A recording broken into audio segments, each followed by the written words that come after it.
Ya seperti mukadimah saya tadi ya. Jadi ngaji itu harus kafah. Kafah itu artinya komplit. Jadi Nabi dalam banyak hal yang momennya tepat ya menganalisis dengan kodok kodar, tapi dalam banyak hal juga melarang orang membicarakan kodok kodar. Jadi misalnya gini, kamu kadung ditakdir pernah punya dosa dan kamu ingin tobat, maka dosa yang masa lalu anggap saja kodok kodar. Terus keinginan tobat itu anggap aturan syariat. Jangan lalu setelah kodok kodar kamu tidak berkeinginan tobat. Ini penting saya utarakan karena Nabi itu ngendikan pasti dua kali. Saya jamin di setiap konteks sosial Nabi pasti ngendikan dua kali. Dua kali itu dua solusi. Nabi pernah ngendikan idza dzikiral qadar fa'amsiku wa idza dzikra ashabi fa'amsiku. Jika umatku telah menjustifikasi qadar dan qadar fa'amsiku, kamu jangan ikut-ikut. Karena nanti akan yang zina enggak apa-apa, saya sudah qadar qadar, yang maling ya enggak apa-apa karena sudah qadar.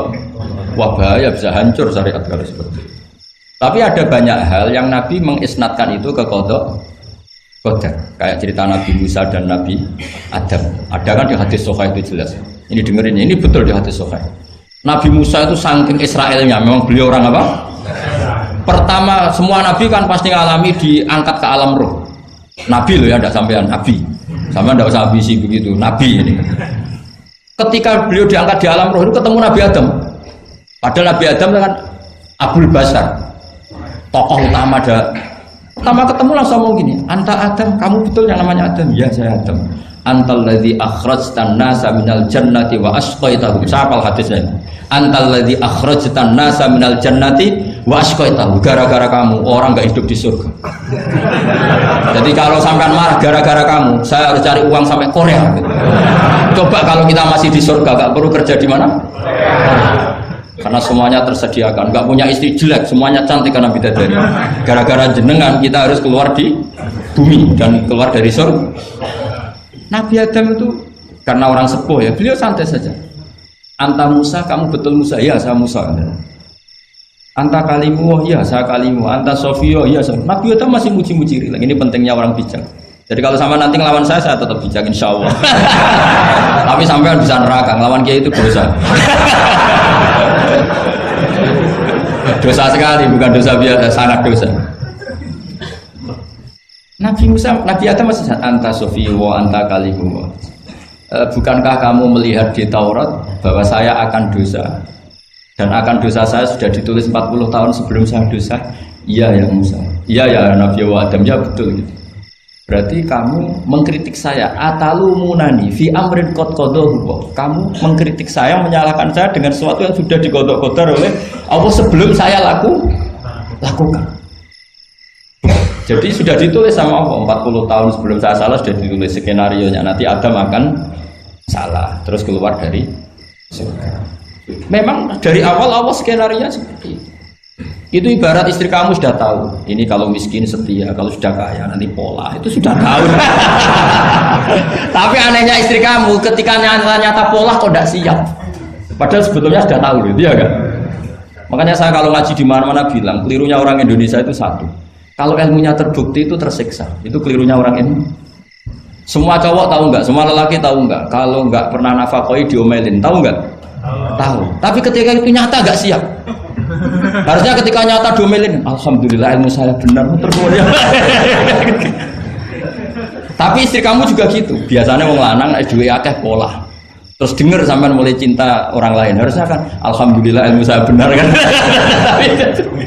Artinya gini, manusia saja bisa memprediksi. Kan nggak mungkin kita nyifati Allah nggak tahu Nabi Adam salah sebelum nyata-nyata salah. Tentu itu tidak mungkin. Nah maknanya kodok kodar kira-kira gitu. Allah itu tahu apa yang akan terjadi. Tapi tetap saja ini nggak boleh dipakai justifikasi untuk maksiat. Makanya jelas aturan Quran, saya mohon kamu nggak boleh salah. Ini nanti saya baca. Saya hafal tapi ini biar tamu ayatnya. Itu ayatnya kan ma asaba musibatin fil ardi wala fi anfusikum illa fi kitabim min qabli an nabraha inna dzalika 'ala Allahi yasir likai la ta'sau 'ala ma fatakum wa la tafrahu bima. Jadi apa yang mengenai kamu di bumi maupun ada pada diri kamu, anggap saja itu yakini saja sebagai kodok qadar, supaya kamu tidak putus asa apa yang sudah terlewatkan dan tidak bangga dengan apa yang kamu sudah. Misalnya saya ini kan termasuk kiai keren misalnya itu saya tidak pernah bangga Karena memang ditulis kalau suatu saat Gus Bahat itu keren. Jadi bangganya di mana? Kan sesuai skenanya. Jadi untuk menghilangkan ujub bangga itu dengan cara iman sama qada qadar. Terus likaila tak soal wafatakum, kamu tidak perlu putus asa dengan apa yang sudah kelewat. Misalnya masa lalu kamu ya tadi diusir istri, suami, macam-macam lah, utangnya banyak, wes sudah bangkit saja, sudah takdir. Jadi mungkin ada yang mencarikan, coba ini carikan, mungkin di surat Hadid itu apa yang nanti dicari ayatnya. Pokoknya ayatnya tadi apa? Ma asoba min musibatin fil ardi wala fi anfusikum apa? Illa fi kitabim min qabli an nabraha. Inna dzalika 'ala Allahi yasir. Likaila taksau ala ma fatakum wala tafrahu bima ada. Jadi kodok kodar ditulis supaya kamu tidak putus asa menyesali apa yang sudah kelewat dan bangga umoluhur terhadap apa yang kamu dapat. Jadi misalnya Pak Jokowi jadi presiden untuk menghilangkan ujub ya, memang sudah ditulis kalau akan jadi ya biasa saja sesuai skenario. Ya sama seperti sampean suatu saat tua terus untungmu coplok terus dredeg-dredeg kepleset tiba. Soalnya harus senang saja. Zaman kamu muda juga sudah tahu kalau nanti akan seperti itu. Gitu. Jadi kalau itu terjadi, ya sudah, memang akan seperti itu. Jadi ringan saja. Ini pentingnya ngaji. Jadi sesuatu itu mudah sekali kalau dianalisis dengan dengan L.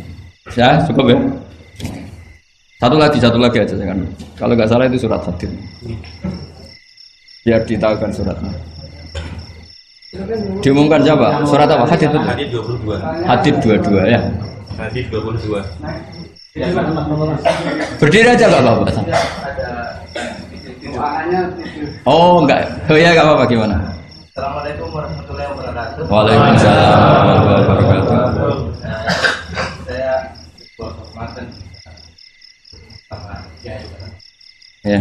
Sebenarnya saya baru kenal Kiai itu 3 minggu yang lalu lewat YouTube. Ya. Ada yang kirim di FB saya, walaupun dengan komentar yang agak mirip lah. Iya. Kalau nggak salah waktu itu Pak Kiai membahas masalah perang Khandaq, yang mengatakan bahwa Nabi itu waktu itu santai saja, tidak tahu apa-apa, tapi ada Salman yang menyampaikan ini. Terus komentarnya netizen anak-anak. Tapi pertanyaan saya itu bukan itu Pak. Iya gimana? Pertanyaan saya itu saya tertarik. Kenapa cara bahasa sokoknya itu ada rapet di? Iya.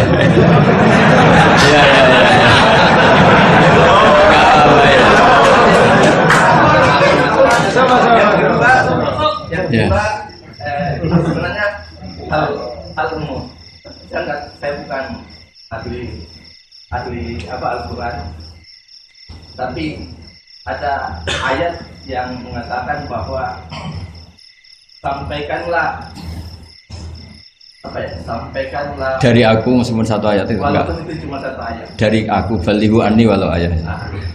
Yang itu menurut saya menjadi dengan dunia medsos saat ini orang yang betul-betul mungkin bukan cuma sekedar satu ayat, cuma satu kata itu di broadcast yang mungkin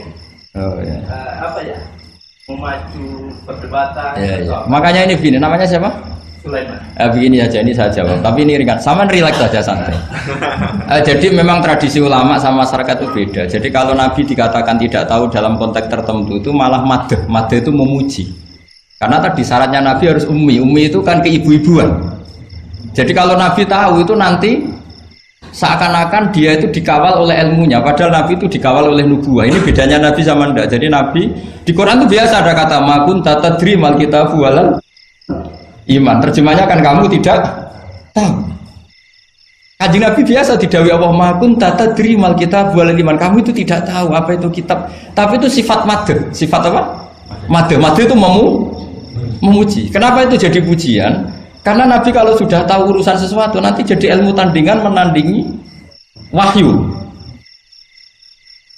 Lah mungkin netizen nyuwun sewu bukannya ngeritik, bukannya apa. Mungkin nggak paham tradisi ulama itu. Jadi kalau ulama bilang Nabi itu tidak tahu itu bukan sifat dzam, tapi sifat madh, memuji. Di Quran banyak kalimat makun tatadri mal kitab walal iman.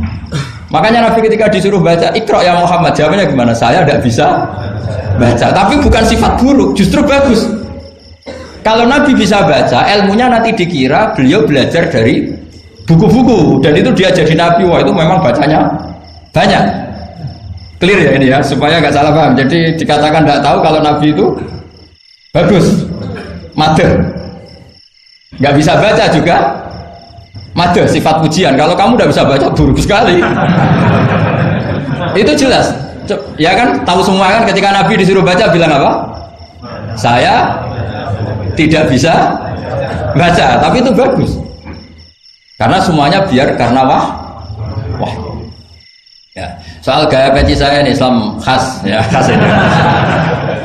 Nah, yang ini yang penting, yang pertanyaan sampean terakhir bali wa ani walau aja. Memang ini semenjak dunia medsos memang dengan tanda kutip agak kecelakaan, mengutip kutipan tokoh atau apa hanya sepotong-potong itu bahaya. Bahayanya begini, itu bukan hanya karena yang ngendikan tokoh. Meskipun Quran kalau wakafnya salah itu ya bahaya. Coba misalnya begini, ada orang wakaf di depan orang yang paham bahasa Arab. Inna Allaha la yastahi, terus wakaf ya Pak. Terjemahnya gimana? Allah tidak punya rasa malu. Sehingga di ilmu Quran itu diaturkan ada wakaf yang haram, yaitu wakaf yang rusak makna. Harus diteruskan Inna Allaha la yastahi ayyadriba mathalam ma ba'u. Allah tidak malu bikin perumpamaan sekecil apapun makhluk itu. Misalnya buat perumpamaan dengan nyamuk. Coba kalau bacanya satu ayat terpotong. Inna Allaha la yastahi, Allah tidak malu. Bayangkan didengar orang yang paham bahasa Arab.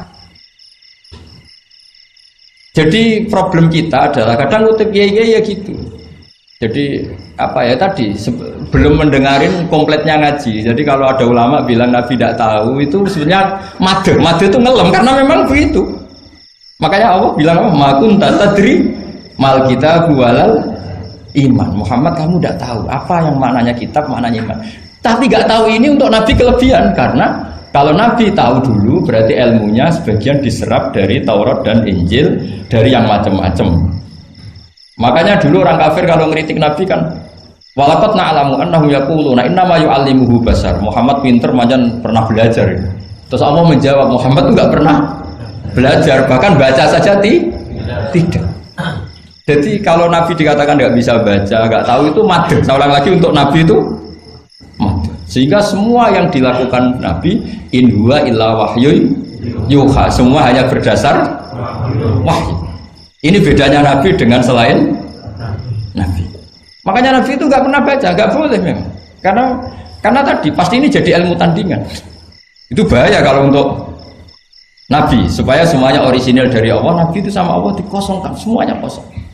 Semuanya dari ilmu yang diwahyukan oleh Allah Subhanahu wa Ta'ala, jelasnya.